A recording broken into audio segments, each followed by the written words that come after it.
welcome back to Mysteries with Divina. I am your host, the Godmother of Mysteries, and today I have for you my new room and my new couch. What do you all think? Oh, it's so me. It fits my style perfectly. I am obsessed. And I am in love with my new neon sign. Now, the room is not finished yet. We are not done decorating, so stay tuned for that. And I have another story for you all. Now, before we jump into today's story, I do have another riddle. And today's riddle is, ask this question all day long, but always get completely different answers. And yet, all the answers will be correct. What is the question? Stick around until the end of the show to find out the answer. Now, jumping into today's story, if you were here last week, then you know that we dove into Gypsy Rose Blanchard's story. The reason that I mentioned that is, as you may also know, I could not get over the fact that this poor child had unnecessary surgeries. You know, it had me really questioning, like, what were these doctors doing? I mean, their job is to heal people, not make them worse. So, that got me thinking. There must be doctors that have been serial killers as well. There are, and I found them for you. So, we're going to start with the first one. This man is actually credited with being amongst the first American serial killers. If you also have been here before, then you know that we covered Jolly Jane, and she is on my channel already. She was America's first female serial killer. But anyway, so jumping right in. H H Holmes was born Herman Webster Mudgett, May 16, 1861 in Gilmanton, New Hampshire. Born into a wealthy family, Holmes enjoyed a privileged childhood and was said to be unusually intelligent at an early age. Still, there were haunting signs of what was to come. He expressed an interest in medicine, which reportedly led him to practice surgery on animals. You know, we've seen this before. This is actually like a very telltale sign that your kid's a psychopath. So, if you got one of those, watch out. Some accounts indicate that he might have been responsible for the death of a childhood friend. Ooh. So we're starting off strong, huh?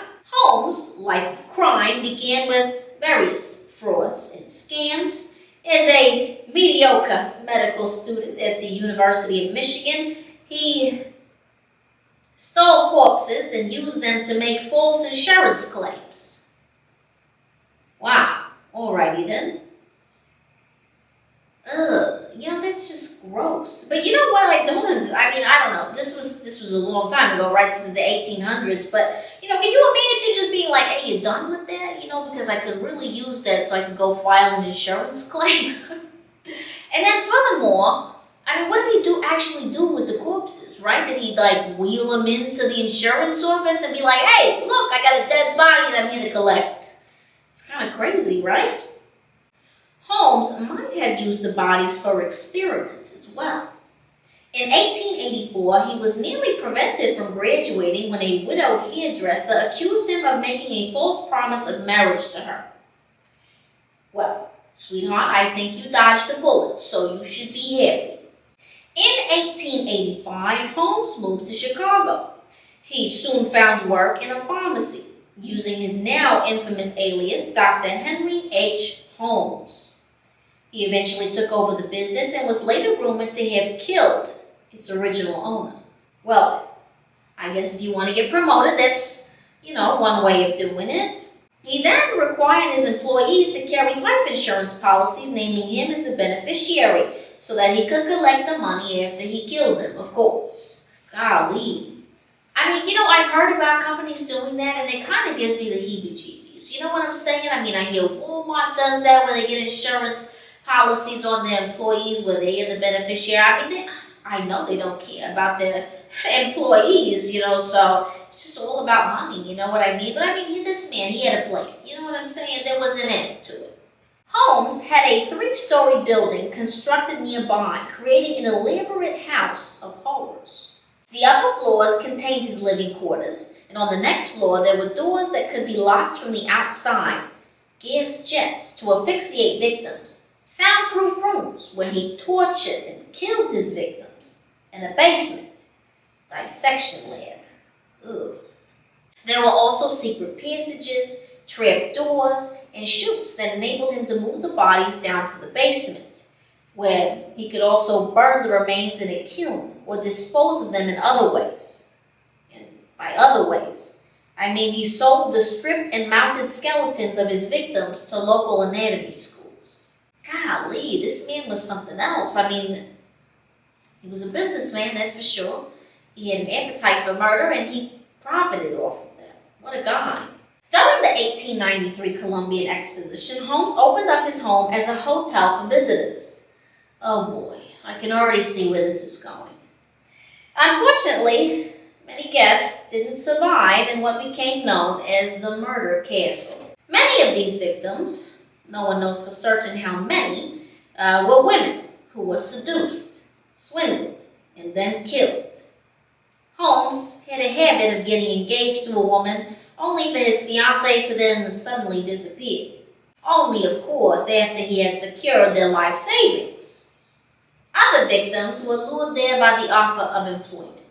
Now, diving further into his fraud schemes, Holmes left Chicago shortly after the World's Fair to continue his schemes, including a plan with an associate named Benjamin Pietzel.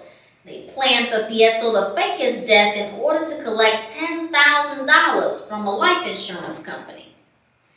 Pietzel and Holmes traveled to Colorado, Missouri, New York, Pennsylvania, Tennessee, and Texas, where they committed other acts of fraud. Along the way, Holmes actually got married. No idea what happened to her, though. Returning to Missouri, Holmes was arrested for fraud and briefly jailed in St. Louis. While in jail, Holmes confided in fellow inmate and notorious outlaw Marion Hedgepeth, who knew Holmes as H.M. Howard. Hedgepeth agreed to help Holmes in the insurance scheme with Pietzel. Hedgepeth later helped investigators by revealing details of their discussion. Meanwhile, Pietzel moved to Philadelphia and opened a fake patent office to swindle investors. After his release from jail, Holmes traveled to Philadelphia and killed Pietzel. My gosh, this man, there was no need. There was no need. The man was a willing participant in the scam. He was willing to hide for the rest of his life in order to collect this insurance money. He didn't have to kill him. While the authorities eventually identified Howard as Holmes, they didn't catch on soon enough to stop his final murders. Holmes convinced Pietzel's widow, who had been aware of her husband's involvement in the insurance scheme, that her husband was still alive and in hiding, and later gave her $500 of the money he collected. $500? Are you kidding me? That's like a slap in the face. That's pennies compared to what he collected. He collected $10,000 and he gives her $500? That's crazy. And then he actually killed the husband at that. My goodness, what a guy. He then convinced her to let him travel with 3 of her 5 children, who also became his victims, supposedly because they might alert authorities about the scam. I don't buy that. If they did alert authorities to the scam, they'd be putting their own parents in jail. Why would they do such a thing? No. This man just liked to kill people. That's it. Don't try to make excuses. After several weeks of outrunning authorities, Holmes was finally apprehended in November of 1894 in Boston, Massachusetts. During this time in custody, he gave numerous stories to police, once admitting to killing 27 people, later admitting to as many as 130. Convicted in 1895, Holmes appealed his case, but lost. Why he even wasted his time doing that, I'm not sure. Estimates of the total number of people Holmes killed range from 20 to as many as 200 victims. Holmes sold his story to the Hearst Corporation for $10,000. Oh, you gotta be kidding me. You just can't get a good businessman down, can you? My goodness, the man's on death row and he's still worried about making money. Sold his story for $10,000. That's crazy. I don't know what he would have done with that money. I guess paid for protection while inside the jail. But you're going to die anyway, so what are you doing? Holmes died on May 7th of 1896 when he was hanged for the Pietzel murder. Almost 35 years old, at his death, they killed him a little over a week before his birthday. Well, that was a nice birthday present. You get to, get out of jail and go, elsewhere. His nickname, the Beast of Chicago, was buried in Philadelphia.